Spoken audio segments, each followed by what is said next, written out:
ពេលនេះលូស៊ៀនគាត់បានហោទទៅលើដែលគាត់ក៏មិនចាំយូរផងដែរគាត់ក៏បានលេងខូចខ្លាំងមែនទែនគឺគាត់ប្រើម្រាមដៃទាំងពីររបស់គាត់គឺចាក់ភ្នែកខ្មោចតែម្ដងហើយខ្មោចពេលហ្នឹងក៏បានជេររយតែម្ដងទៅហើយប្រព័ន្ធក៏បាន alert ឲ្យបន្ទប់បទពិសោធន៍លូស៊ៀនយើងផងដែរចំនួន666បន្ទប់បទពិសោធន៍នៅពេលនេះប្រព័ន្ធក៏បានរៀបរាប់ផងដែរលូស៊ៀនយើងគឺមានកម្រិតទី1កម្លាំងរបស់គាត់ level 1ល្បឿនគាត់ level 1ឬក៏ភាពរហ័សរហួននឹងឯងហើយនៅលើរូបរាងកាយរបស់គាត់គឺគាត់មិនទាន់មានក្បាច់គុណផ្ទាល់ខ្លួននោះទេគាត់នៅពេលនេះពិតជាសប្បាយចិត្តខ្លាំងមែនទែនដែលកម្លាំងរបស់គាត់ទាំងអស់ត្រូវបាន upgrade នៅពេលនេះគាត់កំពុងតែគិតពីជីលីតើគាត់គួរតែធ្វើអ្វីចំពោះនាងទៅហើយពេលហ្នឹងគាត់ក៏បានគិតសមាសម័យដល់ណាទីហើយនិយាយទៅលូស៊ៀនយើងពិតជាគយខ្លាំងមែនទែនហើយចំណែកនៅក្រៅពេលនេះវិញគាត់ក៏បានដាស់ជីលី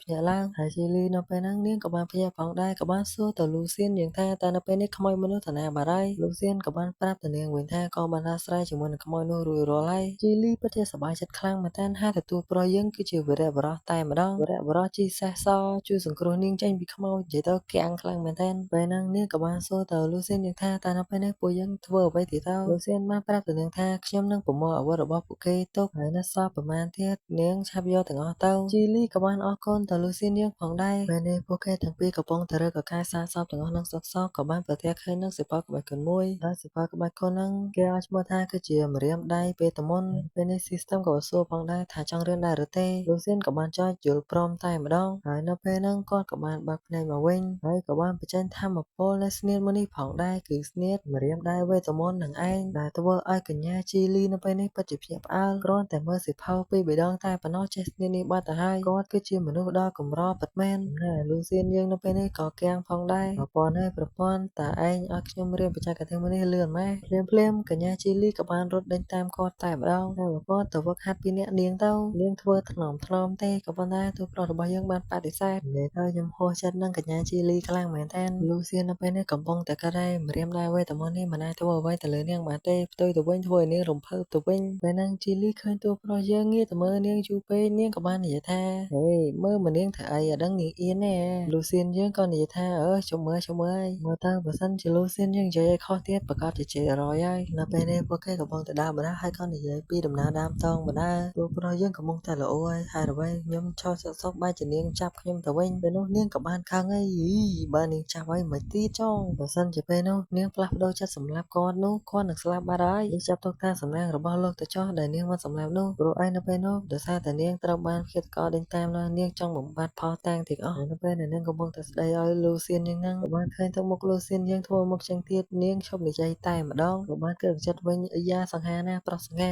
បើសិនជានិយាយថាសុំមួយនាងនឹងឲ្យតែម្ដងហើយភ្លាមហ្នឹងពួកគេក៏បានធ្វើដំណើរមកដល់ទីក្រុងមួយផងដែរហើយនៅពេលនេះទូប្រុសយើងបានចង្អុលទៅថាតើយើងចូលទីក្រុងនោះតែម្ដងទៅកញ្ញាជីលីដែលមិនចាំយូរនាងក៏បានចាប់ទូប្រុសយើងទៅតែម្ដងដល់ទីក្រុងនេះនាងក៏ស្គាល់ផងដែរគឺទីក្រុងវៃនៅពេលនេះបានមកដល់ហើយកញ្ញាជីលីក៏និយាយទៅលូស៊ិនយើងផងដែរយើងគួរតែរកកន្លែងស្នាក់នៅបន្តិចទៅគឺនាងខានងុយទៅយូរមកហើយនាងនៅពេលនេះគឺចង់ជំរះខ្លួននឹងឯងចំណែកឯលូស៊ិនយើងក៏យល់ស្របផងដែរក៏បានទៅដល់ផ្ទះសំណាក់មួយដែលនៅពេលនេះក៏បានចូលទៅផ្ទះសំណាក់ហ្នឹងហើយក៏បានកបន្ទប់ចំនួន2នៅពេលនេះកញ្ញាជីលីដូចជាមានកំណត់ខូចមែនទេពេលហ្នឹងនាងរៀបនឹងនិយាយអ្វីម្យ៉ាងទៅម្ចាស់ផ្ទះសំណាក់ហើយភ្លាមលូស៊ិនយើងក៏បានចាប់ដៃនាងជាប់ហើយក៏និយាយថាតើនាងធ្វើអ្វីហ្នឹងយើងមិនចង់បានបន្ទប់មួយតែពីរនាក់នាងនោះទេតើនាងចង់កេងចំណេញខ្លួនប្រានខ្ញុំមែនទេហើយចង់បង្ខំឲ្យខ្ញុំប្រើក្បាច់គុនទាំង404មែនទេជីលីនិយាយថាអីគេហ្នឹង404ហ្នឹងហ៎លូស៊ិនក៏បានខោក្បាលនាងមួយក្រញ៉ោហើយក៏និយាយថាមិនបាច់ចង់ដឹងនោះទេរឿងចាស់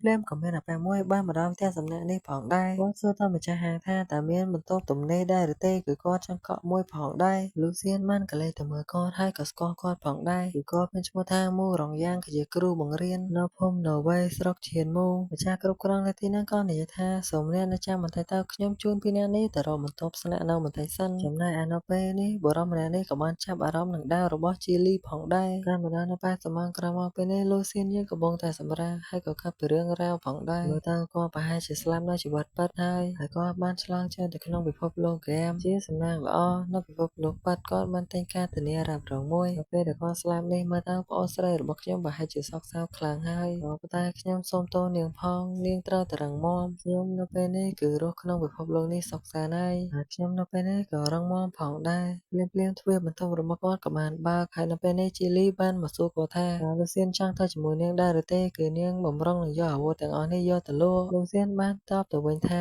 តើនាងខ្លាចខ្ញុំរត់មែនទេបានជាហៅខ្ញុំដើរជាប់ខ្លួនអញ្ចឹងនាងកុំបារម្ភអីខ្ញុំមិនរត់ទៅណានោះទេពេលហ្នឹងកញ្ញាជីលីក៏និយាយថាខ្ញុំមិនខ្លាចរឿងអ្វីទាំងអស់នៅពេលនេះខ្ញុំគឺចង់បបួលអ្នកទៅជាមួយនឹងខ្ញុំព្រោះអីខ្ញុំមិនដែលដើរលេងនៅខាងក្រៅនោះទេបានអ្នកទៅជាមួយនឹងទុកជាគ្នាផងដែរអ្នកមិនបាច់បារម្ភនោះទេបើសិនជាលោកបានហើយខ្ញុំនឹងចែកឲ្យតែអ្នកចំនួន50%ផងដែរលូសៀនតបវិញថាបើសិនជានាងឲ្យខ្ញុំទៅនោះនាងត្រូវតែធ្វើអ្វីតាមខ្ញុំពេលហ្នឹងជីលីនាងក៏បានភ័យហើយនាងក៏បានគិតច្រើនផងដែរតែប្រងខ្ញុំមិនតាន់ត្រៀមខ្លួនហើយឯងកូនស្រីកុំគិតច្រើនពេកណាតែប៉ុន្តែលូសៀនឲ្យនាងដោះស្បែកមុខឲ្យគាត់មើលតែប៉ុណ្ណោះជីលីឮហើយដូចអ្មេចទេនាងក៏បានដកឃ្លាចេញពីលូសៀនយើងហើយក៏បានរត់ចេញទៅក្រៅបាត់ដល់នៅពេលនេះលូសៀនយើងពិតជាឆ្ងល់ខ្លាំងមែនតើនៅពេលនេះនាងចេញទង្វើចម្លែកធ្វើអ្វីណាខ្ញុំមិនអាចទាយពីទង្វើរបស់នាងនៅពេលនេះបាននោះទេមួយសន្ទុះក្រោយមកនាងក៏បានមកវិញហើយក៏បានដោះស្បែកមុខចេញទៀតផងបន្ទាប់ពីលូសៀនបានឃើញសម្រស់របស់នាងហើយគាត់ក៏សរសើរផងដែរហើយក៏នៅពេលនេះប៊ីសនឹងធ្លាក់ក្នុងអន្លង់ស្នេហ៍របស់នាងបាត់ទៅហើយចំណែកឯជីលីមិនដឹងខ្យល់អីនោះទេក៏សួរថាអីគេហ្នឹងអាហ្នឹងហ៎លូសៀនបានតទៅនាងវិញថារឿងចាស់ក្មេងកំចង់ដឹងហើយមួយទៀតហេតុអ្វីបានជានាងចង់វឹកហាត់ជាមួយនឹងខ្ញុំទៅពីរនាក់រឿងនេះវាមិនអាចទៅរួចនោះទេមានផ្លូវជាច្រើនដើម្បីធ្វើឲ្យនាងរឹងមាំហើយគាត់ក៏បានគិតក្នុងចិត្តផងដែរថានាងពិតជាក្មេងខ្លាំងណាស់បើនិយាយថានាងគ្រាន់តែជាមនុស្សធម្មតាក៏គេជឿដែរជីលីក៏បានតទៅវិញថាអ្នកណាថានាងក្មេងនោះគឺនាងនៅពេលនេះធំពេញវ័យហើយណាភ្លាមហ្នឹងនាងក៏បានចាប់អារម្មណ៍នៅនរណាម្នាក់ដែលកំពុងតែមកនៅទីនេះហើយនាងក៏បានត្រៀមខ្លួនជាស្រេចនៅកា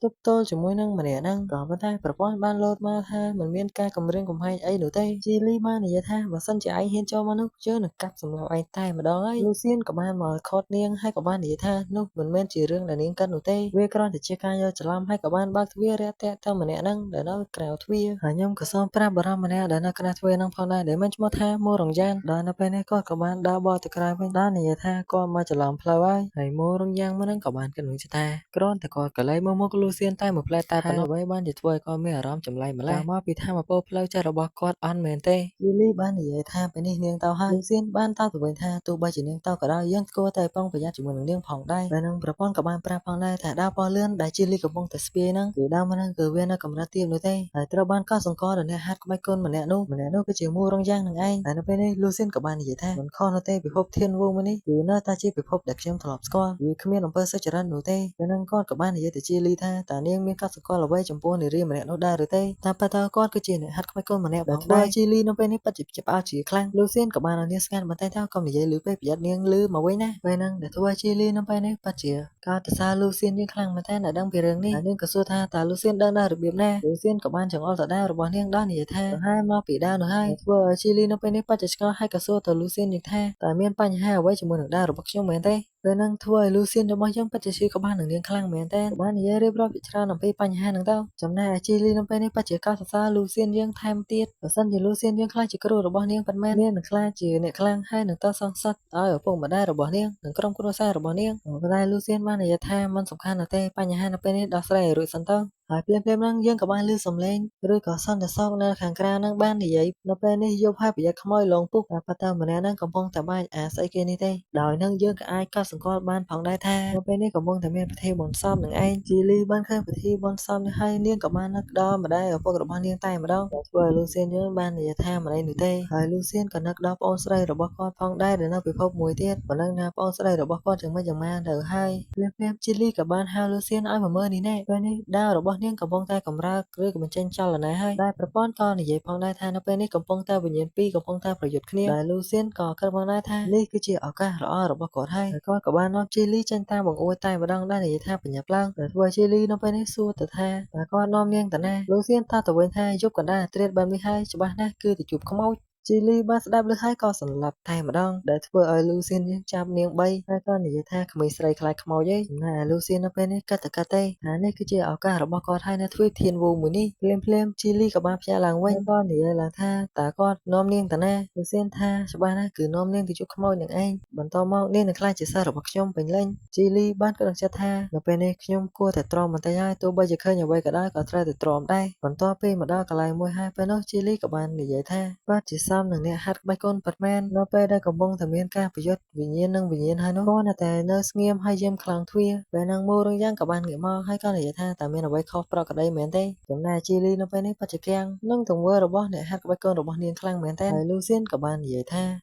ដល់ពេលហើយភ្លាមៗក៏មាននារីម្នាក់បានហោះមកពីលើមេឃបន្ទាប់ពីនាងបានឃើញលូសៀនហើយពិតជាភ្លឺចែងចាំងខ្លាំងមែនទែនព្រះអើយប្រុសសង្ហាភ្លាមៗក៏មានគ្រាប់អាឡឹកបានហោះទៅចំនាងដែលធ្វើឲ្យនាងពិតជាខឹងខ្លាំងមែនទែនបាននិយាយថាខ្ញុំនឹងសម្លាប់អ្នកហើយក៏ទៅដេញវាយវាយប្រហារតែម្ដងទៅមិនដឹងថាវាប្រហារនរណាទេប្រហែលជាមូរងយ៉ាងហើយមើលទៅបន្ទាប់មកលូសៀនក៏បាននិយាយថាមើលទៅខ្មោចម្នាក់នេះទៅប្រហែលជាឈានទៅដល់កម្រិតទី40ហើយគឺ level ទី40នឹងឯងដែលនៅក្នុងហ្គេមរបស់គាត់ដល់ពេលហ្នឹងខ្មោចម្នាក់បានមកដល់មុខលូសៀនយើងបាននិយាយថាហេតុអ្វីបានជាលោកមើលខ្ញុំយូរម្ល៉េះតើអ្នកគិតថាខ្ញុំមិនក៏សង្កត់ពីរឿងនេះមែនទេហើយនាងក៏បានហោះឡើងលើបន្តិចឲ្យខ្ពស់ជាងលូសៀនយើងហើយនាងក៏និយាយថានាងគឺជាមនុស្សរមែងដែលនៅលើភ្នំដ៏ស្រស់ស្អាតហើយពេលកន្លែងហ្នឹងប្រហែលជានាងចង់និយាយថានាងគឺជាខ្មោចស្រស់ស្អាតហើយមើលទៅហើយខ្សែរឿងរបស់យើងក៏បានបញ្ចប់ទៅត្រឹមនេះផងដែរនៅភាគទី2នេះហើយខ្ញុំពិតជាសូម sorry អ្នកនរគ្នាខ្លាំងមែនតើដែលចេញរឿងយឺតយ៉ាវនោះដោយសារតែខ្ញុំដាច់លុយចឹងណាហ្វូនរបស់ខ្ញុំក៏ដាច់លុយផងដែរអញ្ចឹងបើសិនជាយឺតយ៉ាវអីសូមអភ័យទោសអ្នកនរគ្នាទុកជាមុនផងនិយាយថាខ្ញុំក៏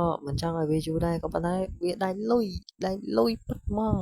ហើយយើងក៏មានតែប៉ុណ្្នឹងផងដែរអ្នកនរគ្នាខ្ញុំចង់និយាយច្រើនណាស់ប៉ុន្តែជួយកោខ្លាំងមែនតើនេះ